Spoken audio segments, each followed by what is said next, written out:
amigos e amigas do Ser, estamos de volta aqui para mais um dos vídeos preparatórios de aquecimento para o segundo Viracer, que está chegando, outubro está logo aí, e vamos aqui cada um contribuindo, com as suas reflexões, com seus estudos pessoais, nos preparando para aqueles momentos que certamente serão de muito aprendizado, de confraternização e muita alegria para todos nós. E hoje nós já vamos trabalhar a terceira grande parte do livro, a religião. É um livro que é dividido em 3 partes principais, como temos visto. A primeira delas, a ciência, depois a filosofia e, por fim, a religião. E cada uma dessas grandes partes é subdividida em subpartes, em 5 partes menores. No caso, hoje trabalharemos a quarta subdivisão dessa terceira parte, religião, em que Emmanuel vai trabalhar o espiritismo, em que ele vai trabalhar as características do espiritismo e da vivência e da prática espírita. Capítulo ou divisão muito importante porque podemos dizer, aquela que dá nome ao livro, O livro O Consolador vai encontrar a sua justificação aí nessa subparte, em que Emmanuel também vai proceder essa vinculação, vai fazer essa vinculação profunda entre o Espiritismo e aquele Consolador prometido pelo Cristo. É nessa parte em que Emmanuel vai apresentar o Espiritismo como sendo o cumprimento daquelas promessas de Jesus e vai trabalhar alguns aspectos da revelação espírita, sobretudo da vivência, da prática espírita e também os deveres do espírita cristão. Então, uma parte muito importante, muito rica do livro como um todo. Emmanuel vinha trabalhando nessa terceira grande parte da religião. Ele começa trabalhando a primeira revelação, o Velho Testamento, depois ele fala do Evangelho, depois na terceira subdivisão ele fala do amor como elemento central, e nas 2 últimas subdivisões dessa grande parte, ele vai falar daquilo que diz mais respeito à doutrina espírita, enquanto terceira parte da revelação. Ele vai falar do espiritismo na 4ª divisão, e na 5ª divisão, fechando o livro, ele vai falar da mediunidade. Então a gente percebe como que Emmanuel encadeia muito bem as ideias, e como essa parte é uma parte importante para a gente entender a proposta do livro como um todo, identificando o Espiritismo como esse consolador que Jesus promete lá na última ceia, quando a gente pega, por exemplo, o Evangelho de João, dos capítulos 14 em diante, ali, a gente vai ver Jesus falando a respeito do Consolador, de qual seria a tarefa ou a missão do Consolador. Consolador, que é a tradução mais comum que a gente adota para a palavra grega parakleto, que tem uma série de significações. Se a gente pegar literalmente a palavra parakleto, ela significa aquele que foi chamado a estar ao lado de, ou junto de. É uma palavra, portanto, que abre campo para uma série de interpretações figurativas do termo. Então, estar ao lado de, ou foi chamado a estar junto de, em que sentido? No sentido de instruir, de consolar, de animar, de reerguer, de defender. Por isso que Paracleto também pode ser entendido como aquele que advoga, aquele que é um advogado, que defende. O Consolador, aquele que anima, que regue, aquele que instrui também. Então, tudo isso a partir dessa palavra Paracleto, que vai em si mesma carregar muito do sentido da proposta daquele Consolador prometido por Jesus. E é o que Emmanuel vai fazer aqui. Fazer essa vinculação, conectar o Espiritismo com o Evangelho do Cristo, com a proposta do Cristo, como Kardec também o fez. Não é algo que Emmanuel fez pela primeira vez. Muitas vezes a gente esquece isso, mas Kardec fez essa conexão. Kardec foi o primeiro a promover essa ponte entre o Espiritismo e o cristianismo, deixando claro essa continuidade que o Espiritismo vem dar ao cristianismo, esse resgate que o Espiritismo vem fazer do cristianismo. Kardec fala disso no Evangelho segundo o Espiritismo, lá no capítulo 6, por exemplo, quando fala do Cristo Consolador.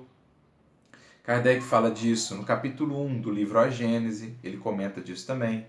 Depois ele vai comentar disso também no capítulo 17 do livro A Gênese, quando ele vai falar das predições, das características do Consolador prometido, mostrando de maneira lógica, deduzindo ali mesmo, como que o Espiritismo cumpre uma a uma das promessas de Jesus com relação ao Consolador prometido. Então isso não é uma inovação de Emmanuel, é a própria fundamentação da doutrina espírita, já lá na base da codificação kardeciana. Algumas das promessas que o Espiritismo vai cumprir, por exemplo, algumas das características que Jesus havia estabelecido para o Consolador, né? Vamos pegar aqui as fundamentais. Quando Jesus diz que o Consolador estaria para sempre conosco. Então Kardec, ao analisar isso, vai dizer, olha, se fosse uma pessoa, se fosse um indivíduo, essa promessa de Jesus não faria sentido. Então faz muito mais sentido quando consideramos esse Consolador, portanto, como uma doutrina, como uma mensagem, como uma instrução, que uma vez incorporada, uma vez entendida, passa a fazer parte de nós, da nossa maneira de pensar, da nossa maneira de enxergar o mundo e a vida, e, portanto, passa a viver eternamente conosco. As leis fundamentais que o Espiritismo revela, que uma vez que a gente harmoniza a nossa vivência a essas leis, elas passam também a fazer parte da nossa vida, a fazer parte de nós, estarão eternamente conosco, assim como nós estaremos eternamente com elas, né? Então essa é uma das primeiras características. Então o Consolador é uma doutrina, uma mensagem. Daí a característica já do Espiritismo cumprir esse atributo do Consolador. Outra característica que Jesus atribui ao Consolador, ele viria nos guiar em toda a verdade, nos esclarecer em todas as coisas. O próprio Mestre já havia nos deixado claro que, a seu tempo, ele não poderia nos falar de todas as coisas.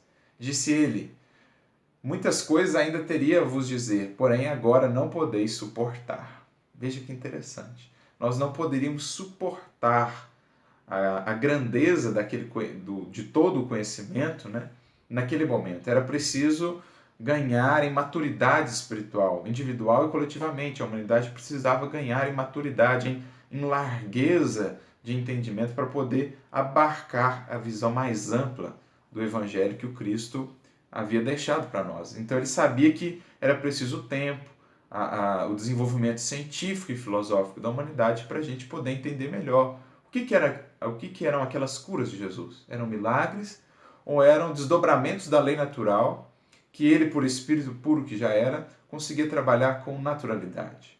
Então, naquela época, a gente mal conhecia aspectos fundamentais da fisiologia, do corpo humano, como explicar uma cura de Jesus a um paralítico, a um cego, por exemplo, sem esses conhecimentos básicos. Então, depois que tudo isso foi conquistado, o Espiritismo vem nos falar que não eram milagres, eram desdobramentos da lei natural que ainda não entendíamos. E assim uma série de fatores, né? Um conhecimento mais profundo da mediunidade, que ajuda a nos entender, por exemplo, o que eram aqueles espíritos impuros, né? Aqueles demônios, entre aspas, que eram expulsos por Jesus, e uma série de outras passagens e atos de Jesus, e mesmo ensinamentos, que eram difíceis de serem plenamente entendidos pelos espíritos daquela época, mas que hoje, né, com todo esse desenvolvimento humano e com a vinda do Consolador, puderam agora ser esclarecidos. Então o Espiritismo tem essa tarefa de nos guiar em toda a verdade. Pelas leis espirituais que ele revela, ele vem nos ajudar a separar o joio daquilo que veio dos seres humanos, das nossas incompreensões e limitações, do trigo, aquilo que é realmente a revelação divina, aquilo que realmente está harmonizado com a verdade da lei do Criador. Então, ele passa a ser essa ferramenta para nos guiar em tudo na busca pela verdade, porque ele nos mune desses elementos que nos ajudam a separar o equívoco da verdade, o joio do trigo, né? Em todos os aspectos, ele nos dá ferramentas para analisar as outras filosofias e perceber ali o que foi criação humana, o que é revelação divina, o que se harmoniza com as leis. Perceber nas aparentes, ou melhor, perceber em todo um corpo doutrinário filosófico, perceber o que ali é diamante e o que ali é cascalho. O que ali foi inserção posterior, o que ali é fundamento divino. Então ele nos dá essas ferramentas, ele nos dá esse olhar, porque a gente agora compara isso com as leis divinas, com os atributos de Deus. Faz sentido? É racional? É lógico? Então Emmanuel vai falar muito aqui nessa quarta parte também da fé raciocinada, que vai ajudando a gente a superar as superstições, os dogmas, etc., e entrar num caminho de harmonização da ciência, da filosofia e da religião. Esse é um dos papéis também do do Consolador prometido, né? Jesus havia falado isso. E outro aspecto também fundamental do Consolador, que Jesus havia anunciado, que ele haveria de nos relembrar de tudo quanto ele havia nos dito. Como sabemos, o cristianismo, no decurso dos séculos, foi sendo deturpado por nós devido aos interesses materiais, políticos, né?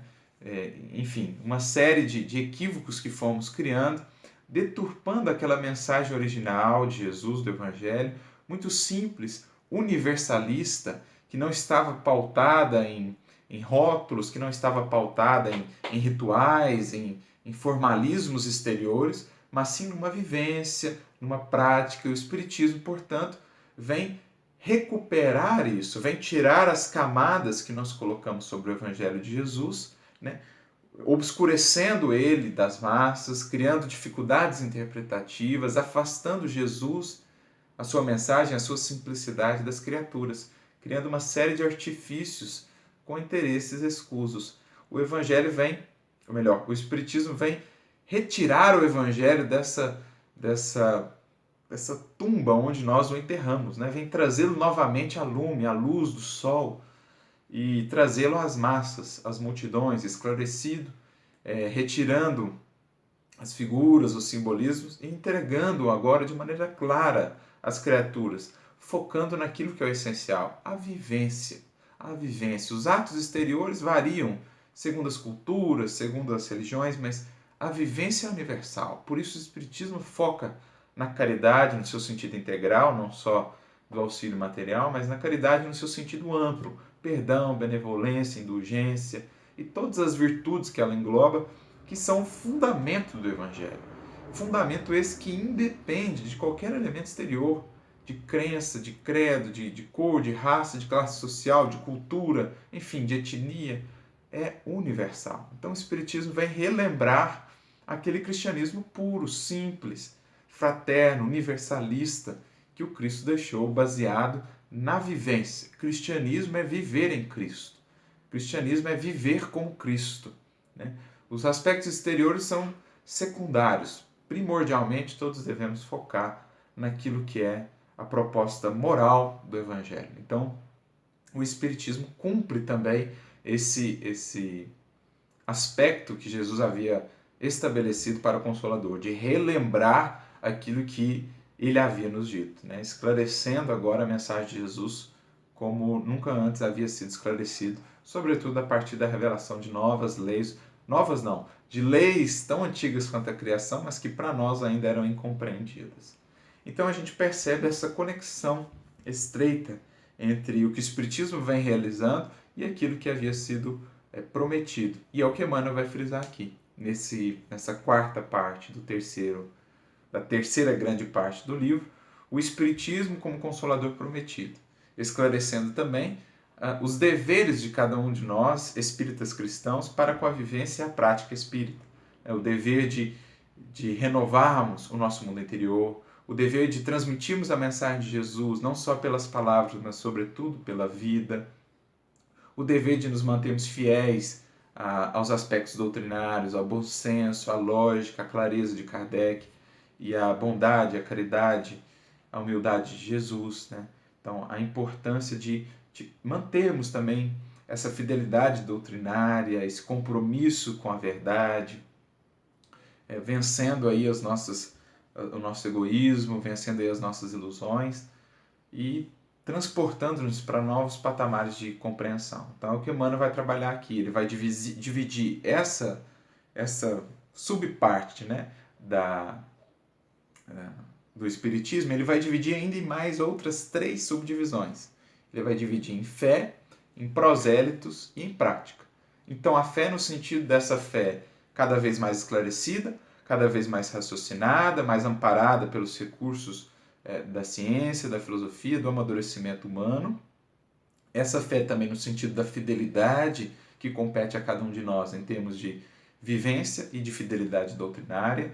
A questão dos prosélitos, isto é, a divulgação espírita, no seu caráter sobretudo de vivência, transmitir essa mensagem a partir da vivência e da renovação íntima de cada um de nós. E a prática espírita, né? Essa prática espírita com clareza, com raciocínio, com caridade, essa prática pautada nos ensinamentos do Cristo e nos ensinamentos de Kardec, para que a gente não se perca novamente e repita velhas experiências e velhos atavismos religiosos. Então, é mais ou menos esse o conteúdo geral dessa parte. Claro, nós não vamos entrar aqui em detalhe, porque seria muito excessivo, né? Seria muito extensivo, e não é esse o foco. Então, a gente apresentou aqui uma visão ampla, abrangente dessa parte, e a gente vai ler apenas uma questão que acreditamos ser uma questão fundamental, que é a questão que abre essa, vamos dizer, subparte dessa grande parte em que Emmanuel vai falar do Espiritismo. Na questão 352, ele vai perguntar assim, ou vão perguntar a ele assim: devemos reconhecer no Espiritismo o cristianismo redivivo? Então Emmanuel vai responder de maneira sucinta: o Espiritismo evangélico é o consolador prometido por Jesus, que, pela voz dos seres redimidos, espalham as luzes divinas por toda a terra, restabelecendo a verdade, ou seja, vem lembrar aquilo que eu lhes disse, e levantando o véu que cobre os ensinamentos na sua feição de cristianismo redivivo, e vem vos guiar em toda a verdade. Então, veja que Emmanuel remonta aquilo que Jesus prometeu. Relembrar o que eu lhes disse, restabelecer a verdade, e lhes guiar na busca pela verdade, esclarecer todas as coisas, levantar o véu dos ensinos do Cristo, na sua feição de cristianismo redivivo, a fim de que os homens, olha agora é interessante, despertem para a era grandiosa da compreensão espiritual com Cristo. Olha que bonito isso.